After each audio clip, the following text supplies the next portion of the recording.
Okay guys, so today we're replacing a strut on a Trailblazer, and we've got the Brannick Model 7200 strut machine. I'm not selling any brands for anybody, but I'm telling you this is probably the safest and the best tool to go. I bought this about 10 years ago, and it's really saved me a lot of time and a lot of headaches. First of all, you notice, hopefully the video is good, you can see the 3-pod mount down here at the bottom of your strut, and then we've got a 3-pod mount up here at the top. And what we've got to do is we've got to compress this spring to get the strut out, and the strut's basically just a shock absorber, and we'll get that out hopefully without too much trouble. We got to take his nut off up here in the top. Yeah, came right off. And this one nut, which I'll show you in just a second, that's what holds this unit together. I just did the other side on this, which is what prompted this video. I got some still pictures of it, but the top of this shock part of this strut, you can see where half of it's gone. It was loose in there, and when I put the weight of the vehicle off of it, and the spring that held it together, it broke off the end of that shock, and it just shot everything out. Luckily nobody got hurt, but that's something that we always have to be mindful of, is the dangers associated with this. This strut is, or this coil is under pressure. Now with this machine, with this nut off and this top washer off, we can relieve this pressure so we can replace the strut.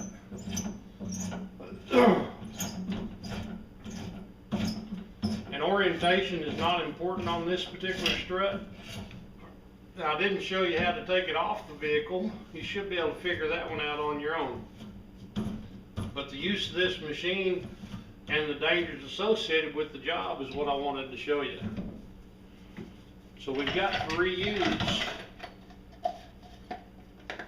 some of this. Here's the new strut.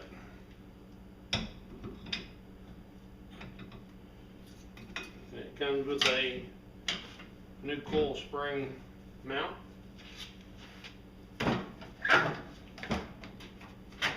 We've got to use the old bumper off the old strut and the little cover. And we have a new washer, which will go there. And when it's all together, this will sit up in there like that. And it's just a dust cover. It doesn't have to fit tight. We are replacing the strut mount, mainly because the old strut mount, you can see it wore through that metal bushing and got into the side, and then started wearing that shaft where it finally come apart. We don't need that, so we replace this side. We're going to go ahead and replace the other side as well.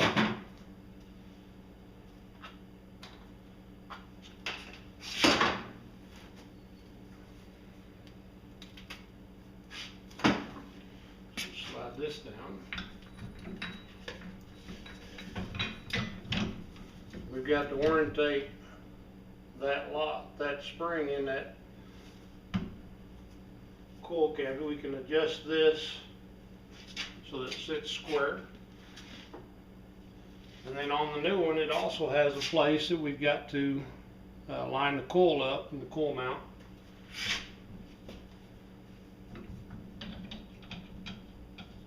And then we've got to turn this to orientate it correctly with this tang that's on the bottom. It should line up semi-close to where we're going for. And then we just want to collapse it to put the nut back on.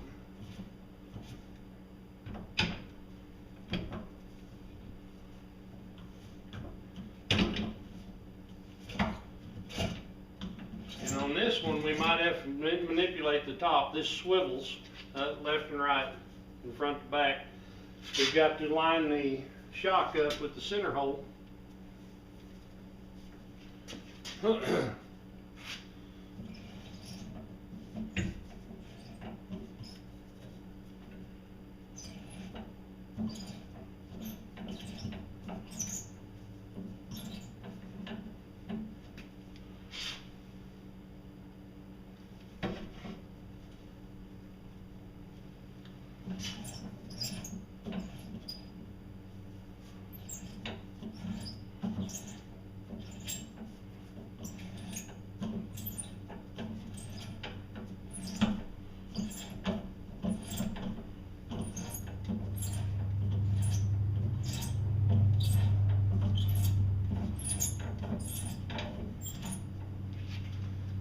and then it gets a washer, and then that new nut again.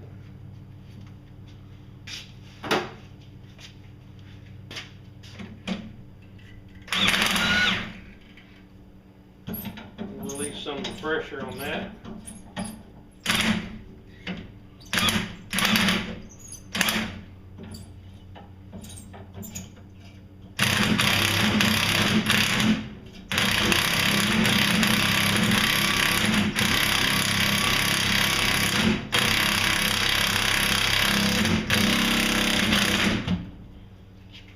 So that's tight. Of course, I'll check it with a torque wrench.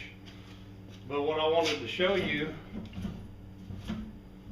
was basically just how to use this piece of equipment. And if you ever need to do struts, this is what you need to buy. Now, when this is mounted up in there, you can see the nuts that's on these studs. You'll be able to see that. You got to leave that center nut on. You take this center nut off, this coil spring is under pressure and it's going to pop out at you. I don't know what kind of damage it'll do to you, but you won't like it. It's not something to be proud of. But that's it. That's how you use this machine. And again, as far as the strut goes, taking it off the vehicle is not a big deal. But getting the spring off without hurting yourself, that is. Thanks.